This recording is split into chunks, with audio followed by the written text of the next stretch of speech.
Bonjour à tous et bienvenue dans ce nouvel épisode EDB World. Aujourd'hui, on va parler de la nouveauté complètement toquée de Bellewaerde. Allez, c'est parti.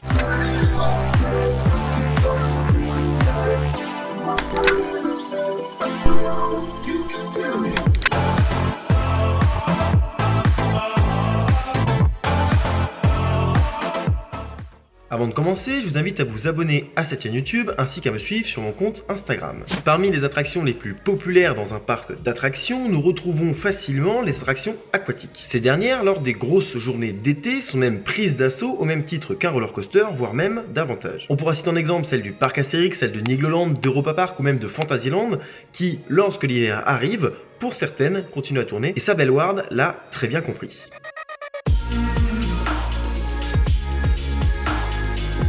Bellewaerde est actuellement un mix entre un zoo et un parc d'attractions. Il a ouvert en 1954, se trouve en Belgique, dans la région flamande. Au fil des années, il a acquéri de nouvelles attractions et ces dernières n'étaient pas forcément celles qu'on attendait. En 1984, ils sont même précurseurs lorsqu'ils achètent le tout premier modèle de Boomerang qui ensuite s'est vendu aux quatre coins du monde et peut-être un peu trop vu ce qu'ils sont devenus.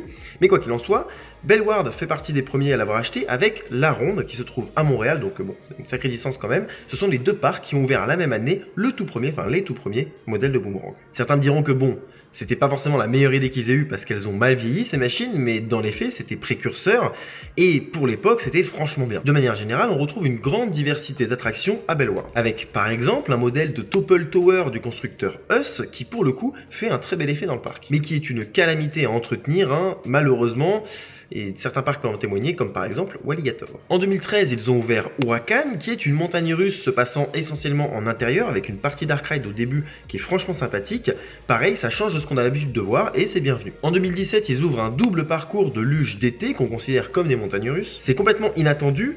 C'est presque une aberration d'ajouter ça dans un parc, mais force est de constater que l'effet de l'attraction dans le parc, ça rend plutôt bien. C'est sympa et la structure de l'attraction rend plutôt bien dans le parc, malgré sa grande taille. Structure qu'on doit gravir à pied, ce qui ajoute de l'expérience à l'attraction, parce qu'il faut comprendre que c'est hyper long, que c'est une espèce de faux plat, et que petit à petit, on dépasse les arbres, jusqu'à se retrouver vraiment au sommet du parc.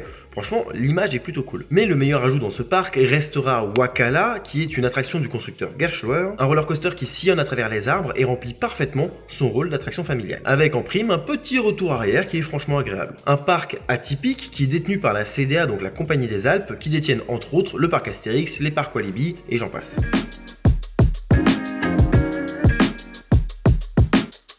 Toujours dans le même esprit, cette année en 2024, Bellewaerde va ouvrir une nouvelle attraction qui est à l'image de ce qu'ils ont fait jusqu'à présent. Quelque chose d'inattendu, clairement pas indispensable et surprenant à bien des égards. Bref, une sorte d'ovni dans le monde des parcs. Cette nouvelle attraction est un modèle du nom de Spinning Rapids du constructeur Intamin, constructeur que vous connaissez très bien. Et pour les 2-3 du fond qui suivraient pas ou ceux qui viennent d'arriver sur la chaîne, Intamin, c'est ceux qui ont entre autres réalisé Toutatis, Taron, Hyperion, Conda et j'en passe. Et en même temps, je me dis que si vous venez d'arriver sur la chaîne et que vous connaissez rien au parc d'attractions, ce que je viens de citer ne vous évoque que dalle. Faites 2-3 recherches, vous trouverez des trucs fort sympathiques. Une attraction unique au monde qui a demandé un investissement de plus de 13 millions d'euros, le plus gros investissement pour l'ajout d'une attraction à Bellewaerde. Ce modèle d'attraction est un croisement entre ce qu'on retrouve sur l'Oxygénarium au parc Astérix et un raft classique qu'on trouve dans beaucoup de parcs et notamment au parc Astérix. Sauf qu'ici, la partie raft, qui est la plus importante normalement, est ici quasiment inexistante au profit d'un toboggan XXL sur lequel l'embarcation va circuler. Niveau bouée, on est quasiment sur ce qu'on retrouve sur le 3/4 des rafts,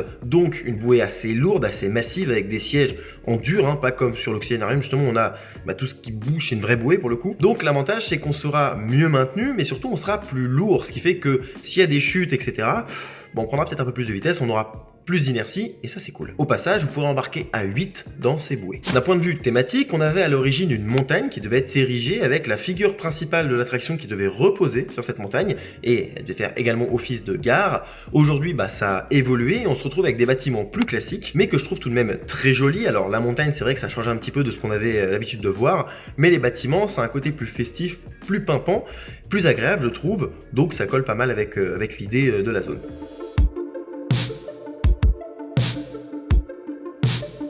D'un point de vue du parcours à présent, on a quelque chose d'absolument inattendu, mais là c'est vraiment inattendu. Déjà car ce type d'attraction sous cette forme, c'est une première, on est sur de l'inédit normalement. On a principalement des canaux sur lesquels la bouée va flotter, mais on n'a pas d'espèce de toboggan ou peu qui vont nous faire vivre des aventures, on va dire ça comme ça. Mais surtout, en plus de ce que je viens de citer, ce qui n'est déjà pas banal, eh ben on a des enchaînements, des éléments qui sont uniques au monde. Tout d'abord, sur cette attraction, vous allez donc quitter la gare et vous engager sur un lift classique qui vous hissera à 20 mètres de haut. Lift qui sera sûrement interminable, déjà parce que son inclinaison, vu que c'est des bouées et pas un roller coaster, doit être moindre, ce qui fait que la distance doit être plus longue pour hisser les bouées. Et dans un sens, c'est pas si mal parce que pour gérer les débits, c'est cool de pouvoir stocker des bouées à un endroit de l'attraction.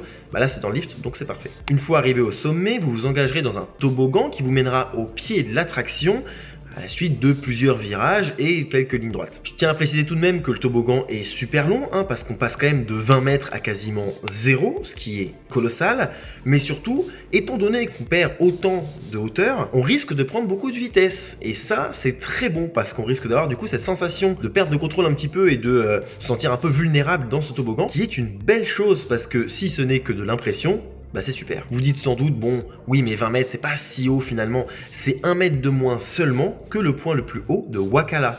Donc c'est vous dire quand même que l'attraction, elle est imposante en termes de hauteur. Et donc après cette succession de virages passés plus ou moins vite et qui, je l'espère, ne seront pas freinés, histoire d'avoir quand même de bonnes sensations, on va arriver dans l'eau. Ce qui risque d'être assez rapide aussi, une belle entrée dans l'eau, bien progressive, mais qui risque de soulever beaucoup d'eau. Une fois dans ce canal, vous n'allez pas y rester longtemps, je vous dis tout de suite, c'est très court, avant de rejoindre le prochain élément un peu particulier de cette attraction. Il s'agit d'un autre lift, d'une autre remontée, mais cette fois-ci qui sera verticale, une sorte d'ascenseur finalement, et qui effectuera une rotation. Le tout visiblement dans le but de pouvoir faire monter une bouée lorsque la nacelle de la bouée précédente descend et donc se croise et ça tourne. Bref, vous verrez, c'est assez impressionnant et c'est une figure qui, je pense, une fois qu'on sera dans la bouée et qu'on n'aura quasiment aucun bord et qu'on flottera dans les airs, ça fera tout bizarre. À l'instar de Vertigo à Walibi Belgium, si je dois vous imaginer la chose. Après, je suis pas sûr que prendre cet exemple pour vous parler d'un ascenseur rotatif soit la meilleure chose que j'ai faite. Car oui, évidemment, on va pas se voiler la face, cette partie du parcours s'annonce comme étant une véritable usine à gaz et un truc très compliqué, je pense, à fiabiliser et à maintenir. Après, j'espère évidemment me tromper parce que ça va vous hisser jusqu'à 26 mètres de haut. Et oui, la première ascension n'était pas la plus haute, là vous gagnez 6 mètres de plus et donc vous dépassez de 5 mètres cette fois-ci, le sommet le plus haut de Wakala. J'ai envie de dire toujours plus, pour le coup on va pas s'en plaindre. Et je vous rappelle, on est dans une bouée, pas un roller coaster, ce qui fait que quand on a l'habitude d'être à 20 mètres de haut ou 30 mètres de haut dans un roller coaster, dans une bouée c'est pas pareil. Vous n'êtes pas installé de la même manière, vous n'êtes pas maintenu de la même manière, et encore une fois, sur ce genre d'ascenseur, on peut se permettre de cacher un petit peu tout le mécanisme, on a juste le tube principal de support, mais autour, la bouée, on aura l'impression vraiment de pas avoir de bord, et que la bouée flotte et est tenue juste en dessous de manière un peu légère, alors que pas du tout. Mais du coup, ça va être impressionnant, surtout à 26 mètres de haut. Et à ce moment-là, quand vous serez arrivé au sommet, vous aurez, contre toute attente, un canal qui s'avère être un poil sinueux, mais bon, pas grand chose, et qui a pas un énorme dénivelé, qui part un peu loin en fait, qui disparaît. Car après cette pseudo-ligne droite, il n'y a plus rien. En effet, ce manque de canal qu'il y aura dans votre champ de vision se traduit par le fait qu'à l'issue de ce canal, vous aurez une chute très prononcée pour un raft, suivi d'une figure de type half-pipe que vous allez prendre pleine balle, qui sera suivie par une petite chute de 5 mètres de haut jusqu'au canal, et là, tranquillou, essoufflé, vous rejoignez la gare. Mais revenons quelques instants en arrière pour parler de ce half-pipe quand même. C'est quoi ce délire? Normalement, on fait ça dans une bouée avec un maillot de bain où on est entre 1, 2, voire 4 personnes au maximum quand on va à Aqualibi ou à Roulantica. Et déjà là, dans les conditions que je viens de décrire, c'est déjà terrifiant.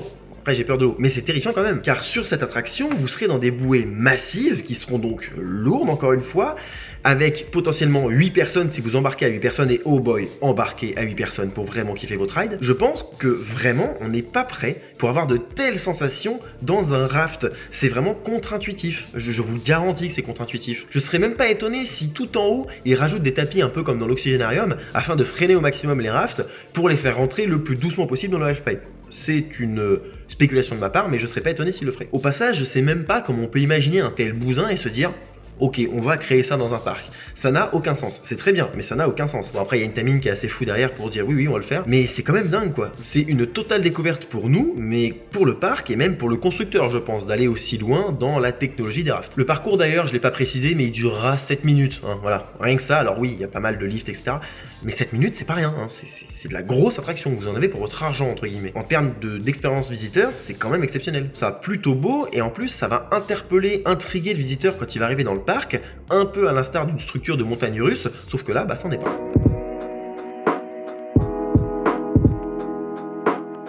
Sur le papier, je trouve ça vraiment bon, ça change et c'est innovant. C'est très courageux de la part de Bellward d'investir dans une attraction aussi originale, et ça franchement faut le mettre en avant parce que c'est ce qu'on demande au parc d'attractions. Alors oui, certains me diront « Ah mais j'aurais préféré un roller coaster », mais ça je suis pas du tout d'accord. Pour la simple et bonne raison que si demain le Spinning Rapids devient quelque chose d'exceptionnel, enfin s'avère être quelque chose d'absolument exceptionnel en termes de sensations, les gens en redemanderont forcément. Mais pour le moment, on peut pas le savoir car on n'a pas de recul sur ce type d'attraction, donc les gens peuvent pas le demander. C'est pourquoi c'est au parc d'attractions de nous emmener là où on n'imagine même pas aller en fait, et de nous sortir des attractions qu'on n'aurait jamais pensé réalistes, possibles. Et ça, franchement, Bellward va frapper un grand coup. Alors, c'est qui tout double, c'est un pari, mais c'est un pari qui franchement est respectable. Bref, oui, j'espère qu'à l'avenir, il y aura un petit coaster un peu tonique, à l'instar d'un Yukon Quad ou d'une attraction similaire, avec de bonnes sensations qui, voilà, viennent en complément de l'offre déjà existante, parce qu'il y a quand même une belle offre, mais il manque ce créneau-là, hein, c'est montagne russe à sensation. Si on oublie Boomerang, mais bon, comment vous dire que voilà, l'attraction a fait son temps, c'est pas non plus urgent quoi, voilà, c'est bien d'y penser, et on a une nouveauté 2024 qui est quand même vachement bien, vachement belle. Elle est prévue pour ouvrir le 30 mars prochain, ce qui arrive vraiment très vite, c'est dans pas longtemps, dans moins de 2 mois, et à ce sujet, je trouve que le parc s'est vraiment avancé. En effet, on est sur un prototype avec 2 systèmes d'élévation différents, avec potentiellement des zones à respecter, comme des zones blocs sur une montagne russe, mais qui là seraient des zones de passage avec les rafts, et donc beaucoup de mise en place de techniques de test à réaliser aussi. Sans oublier que, comme je l'ai précisé un petit peu plus tôt, on a le deuxième lift qui est une tour avec rotation, ascenseur et tout, qui est vraiment sujet aux pannes sur le principe même. Donc annoncer aussitôt l'ouverture d'une attraction alors que visiblement les tests n'ont toujours pas commencé. Au moment où je tourne cette vidéo, il n'y a aucune info sur les tests. Le chantier avance correctement, mais c'est tout. Moi, franchement, ça me terrifie et à 2 mois de l'ouverture, un prototype qui n'a toujours pas tourné, qu'on annonce déjà, en plus, c'est la compagnie des Alpes, ils doivent le savoir en général que bon, faut pas trop s'avancer sur les ouvertures, ils ont pris du recul avec Toutatis. Waouh, là je suis hyper étonné. Après, j'espère me tromper. Je me dis que si ça se trouve, ça va super bien tourner et j'espère pour eux et que ça va se fiabiliser rapidement. Là, il n'y a pas de souci. Mais c'est vrai que je suis un peu étonné là-dessus. On verra comment ça se traduire dans la réalité. Et j'espère évidemment avoir tort. Une dernière chose, avec 7 minutes de ride, j'espère qu'ils ont prévu assez de bouées afin d'avoir un bon débit et donc pouvoir faire embarquer régulièrement des gens dedans et réduire la file d'attente, car je pense que si l'attraction trouve son public, et il y a des chances qu'elle le trouve son public, elle peut être très populaire dans le parc, et à ce sujet-là, il va falloir assurer le débit. Un bilan excellent sur le papier, en tout cas pour cette nouveauté à Bellward, je trouve quasiment pas de points négatifs, de choses à critiquer, c'est vraiment du tout bon. Évidemment, j'ai 2 petites réticences qui sont le débit et la fiabilité, mais c'est tout à fait normal pour un prototype, donc on reste dans cette catégorie-là, il n'y a pas de souci, parce que là on fait vraiment un saut dans l'inconnu. Par ailleurs, dites-moi en commentaire ce que vous pensez de cette nouveauté, si vous comptez la faire, ce que ça vous évoque, etc. C'est vachement intéressant parce que là, c'est de la découverte. Voilà, ceci étant dit, je vous remercie d'avoir suivi la vidéo jusqu'au bout, je vous dis à bientôt pour un prochain épisode, soit un DB World, soit une vidéo dans un parc. D'ici là, soyez enthousiastes, salut!